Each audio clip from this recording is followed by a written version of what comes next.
છેલ્લા 9 વર્ષથી બનાસવાસીઓએ બનાસ ડેરીના માધ્યમથી એક મોટું અભિયાન ઉપાડ્યું છે વૃક્ષારોપણનું. અને આ સૂકો પ્રદેશ એને હરિયાળો બનાવવા માટેનો સંકલ્પ કરેલો.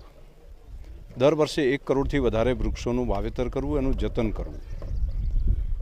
ખેડૂત પોતાના ખેતરની અંદર, ખેતરના શેઢે, ગામના સ્મશાન, ગામની શાળાઓ, મંદિર, એ પછી હવે પર્વત એરિયા જેની અંદર પણ હરિયાળો થાય. ખાસ કરીને અંબાજી અને આજુબાજુના અરવલ્લીની ગિરમાળાઓ જે છે એની અંદર હરિયાળી આવે.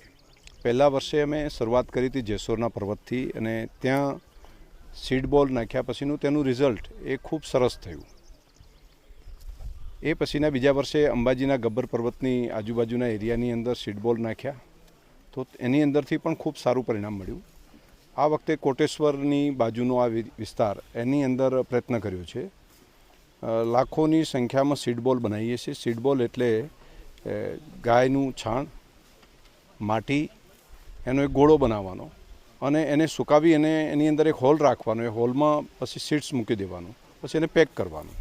તો જ્યારે એ સીડ બોલ જ્યાં નાખીએ છીએ ત્યાં આગળ વરસાદ આવે એ ટાઈમે એમાંથી અંકુરિત થઈને એક વૃક્ષ બની જાય છે. એટલે એક નેચરલ નર્સરીનું કામ કરે છે. પર્વતો ઉપર ઘણા વર્ષોથી ઉપરની ટોચ ઉપર જોઈશું તો વૃક્ષો ત્યાં ઘટી ગયા છે, જેથી કરીને ત્યાં સીડ્સ પણ નથી પહોંચતા. તો ત્યાં બિયારણ પહોંચાડીએ. અને ખાસ અમે જિલ્લાવાસીઓ ભેગા મળીને સીડ્સ બોલ રહીને પર્વતો ઉપર પહોંચીએ છીએ. હજારોની સંખ્યામાં લોકો પર્વત ઉપર જઈને હાથમાં નાની કોદાળી સાથે ત્યાં દાટીને આવે છે. અલગ અલગ જગ્યા ઉપર એ સીડબોલ નાખે છે અને વરસાદ પડતાની સાથે એમાં અંકુરિત થઈ અને છોડવા નીકળી જાય છે.